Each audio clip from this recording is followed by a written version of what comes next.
Hello everyone, myself Dr. Noorja. I am Associate Professor of Political Science from MS College, Bikaner. मैं युद्ध या war जो topic पढ़ा रही हूँ उसमें आज तीसरी क्लास या तीसरे पार्ट में आपसे बात कर रही हूँ।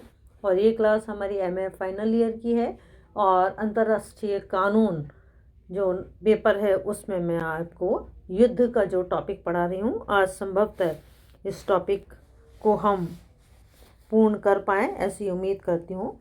आज हम युद्ध की समाप्ति यानी युद्ध के प्रकार हमने पढ़े, युद्ध क्या कार्य करता है ये हमने इससे पूर्व की कक्षा में पढ़ा।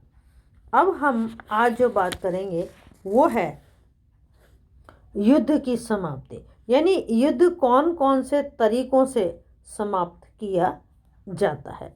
पहला बिंदु आप देख रहे होंगे, शत्रुतापूर्ण हिंसात्मक कार्यवाही समाप्ति द्वारा, यानी जब युद्धरत राज्य हिंसक और शत्रुतापूर्ण कार्यवाहियों को समाप्त कर दे तो ऐसे में युद्ध समाप्त हो जाता है। ठीक है, ये प्रथम बिंदु।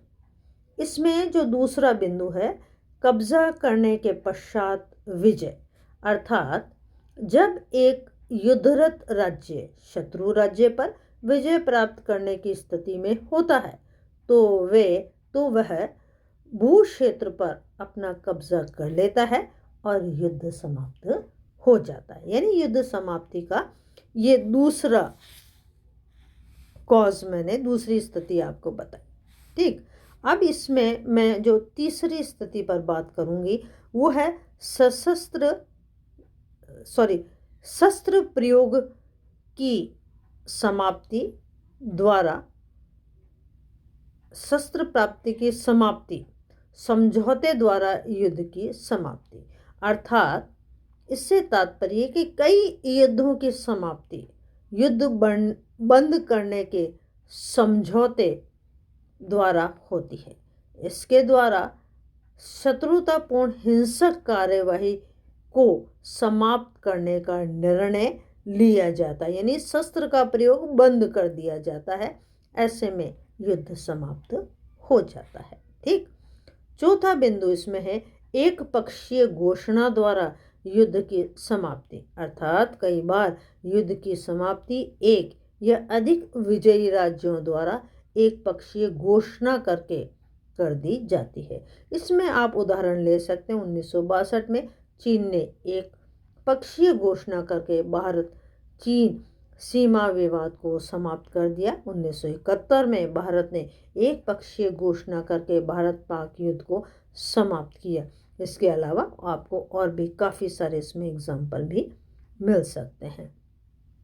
इसमें हम जो अगली बात कर रहे हैं वो है एक शांति संधि द्वारा युद्ध की समाप्ति, यानी युद्धरत राज्य एक शांति संधि द्वारा प्रभावी ढंग से युद्ध को समाप्त कर सकते हैं, युद्धों को समाप्त करते हैं। अर्थात ये 5 कारण मैंने आपको बताया, यानी शत्रुतापूर्ण हिंसात्मक कार्यवाही की समाप्ति द्वारा, कब्जा करके, शस्त्र प्रयोग की समाप्ति, एक पक्षीय घोषणा द्वारा और एक शांति संधि द्वारा।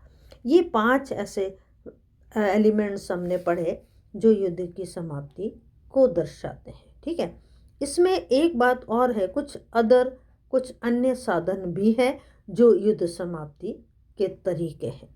वो है निशस्त्रीकरण, संयुक्त राष्ट्र संघ को प्रभावी बनाना, विश्व जनमत को जागृत करना, युद्धरत राज्यों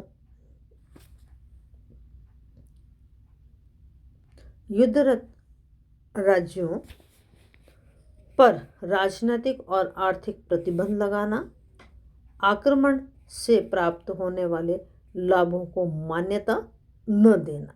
ये अन्य तरीकों में आ जाता है। और अन्य तरीके ये 5 है, मैं एक बार दोबारा रिपीट कर देती हूँ। डिसआर्मामेंट या निशस्त्रीकरण, संयुक्त राष्ट्र संघ को प्रभावी बनाना, विश्व जनमत को जागृत करना, युद्धरत राज्यों पर राजनीतिक और आर्थिक प्रतिबंध लगाना और आक्रमण से प्राप्त होने वाले लाभों को मान्यता न देना, ये युद्ध को समाप्त करने के मेथड्स हैं, तरीके। ठीक है। अब इसके बाद जो अगली बात आती है वो ये है कि युद्ध के इफ़ेक्ट्स क्या होते हैं, प्रभाव क्या होते हैं। इसमें बहुत सारे प्रभाव, 7 प्रभाव में आप स्क्रीन पर देख पा रहे होंगे। इसमें जो पहला प्रभाव है वो है राजनयिक संबंधों पर प्रभाव, यानी युद्ध आरंभ होते ही सबसे पहला प्रभाव राजनयिक संबंधों पर पड़ता है। अर्थात जिन देशों के बीच युद्ध छिड़ता है उनके राजदूतों को स्वदेश लौट जाने के लिए कहा जाता है। यह व्यवस्था की जाती है कि राजदूतों को स्वदेश पहुंचाने के लिए किसी प्रकार का कोई खतरा न हो। अर्थात राजनयिकों के जो विशेषाधिकार हैं वो विशेषाधिकार इस स्थिति में समाप्त कर दिए जाते हैं, उन्हें स्वदेश लौटा दिया जाता है। यानी सबसे पहला इफेक्ट राजनयिक संबंधों पर आता है। दूसरा इफेक्ट आप देख पा रहे होंगे वो है व्यापारिक संबंधों पर प्रभाव। अर्थात युद्ध छेड़ने पर युद्धरत राष्ट्रों के व्यापारिक संबंध समाप्त हो जाते हैं। ये पूरी तरह से कई बार समाप्त होते हैं और कई बार पूरी तरह से समाप्त नहीं होते, केवल कुछ समय के लिए स्थगित होते हैं। अर्थात युद्ध के दौरान योद्धा राज्यों के बीच में व्यापार जो है वो शून्य हो जाता है, व्यापार समाप्त हो जाता है। यानी दूसरा इफेक्ट युद्ध का ये होता है कि व्यापारिक संबंध इससे प्रभावित होते हैं। ठीक है, और व्यापारिक संबंध इससे प्रभावित होते हैं। और इसमें अब तीसरा जो बिंदु है ऋण पर प्रभाव, यानी ऋणों पर क्या प्रभाव होता है। यानी जिन युद्ध छेड़ने पर ऋण लेने वाले राज्य के लिए यह आवश्यक नहीं रहता कि वह ऋणदाता योद्धा राज्य के ऋणों का भुगतान करे।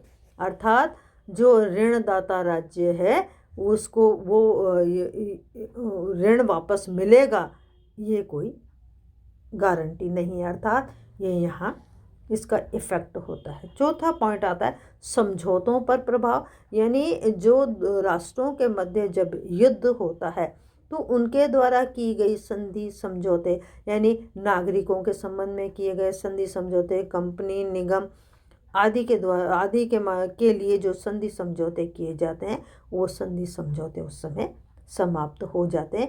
यानी संधियों पर भी प्रभाव होता है।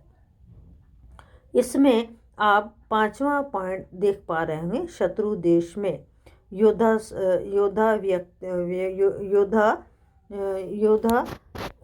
व्यक्तियों की संपत्ति पर प्रभाव। यानी अगर राष्ट्रों के मध्य युद्ध आरंभ हो गया है और उस दौरान कई प्रकार की संपत्ति शत्रु देश में युद्धरत राष्ट्र की लगी हुई है, उसने वहाँ संपत्ति लगाई है, तो ऐसी स्थिति में उस संपत्ति पर प्रश्न चिन्ह आ जाता है। वो चाहे वो चल संपत्ति है, अचल संपत्ति है, ऐसी स्थिति में संपत्ति जो व्यक्तियों की संपत्ति है उस पर प्रभाव पड़ता है। ठीक है, और इसमें 7वां जो बिंदु है वो संधियों या समझौतों पर प्रभाव।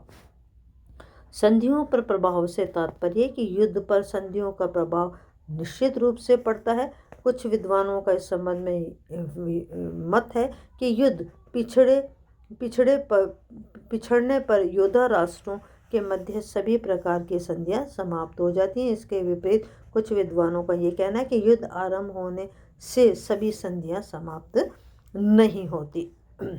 लेकिन इसका जो बेसिक बिंदु है वो ये है कि युद्धरत राष्ट्रों के मध्य मैत्रीपूर्ण संबंध न होने की वजह से उनके द्वारा उनमें आपस में की गई जो संधियां हैं, जो समझौते हैं, वो निश्चित रूप से प्रभावित होते हैं, इफेक्टेड होते हैं। अतः ये बात बिल्कुल पूरी तरह से साफ है कि युद्ध होने से राजनयिक संबंधों पर, व्यापारिक संबंधों पर, ऋणों पर, आपस में समझौतों पर, शत्रु राज्य की संपत्ति पर या व्यक्तियों की संपत्ति पर,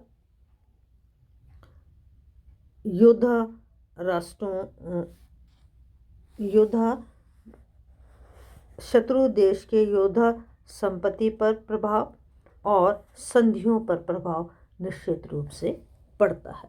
अर्थात युद्ध वह प्रक्रिया है जो नो डाउट शांति स्थापित करने का अंतिम साधन है, लेकिन इस साधन को जब काम में लिया जाता है तो उससे बहुत सारे प्रभाव होते हैं और इन प्रभावों के मद्देनज़र राष्ट्रों को हानियाँ होती हैं। अतः ये कहा जा सकता है कि जहाँ तक हो सके विश्व स्तर पर युद्धों की परिस्थितियों को टाला जाना चाहिए।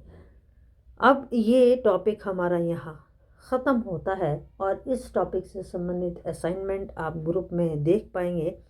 आज की क्लास के लिए इतना और अगली क्लास में मैं अगले टॉपिक पर बात करूँगी। आज के लिए इतना, धन्यवाद।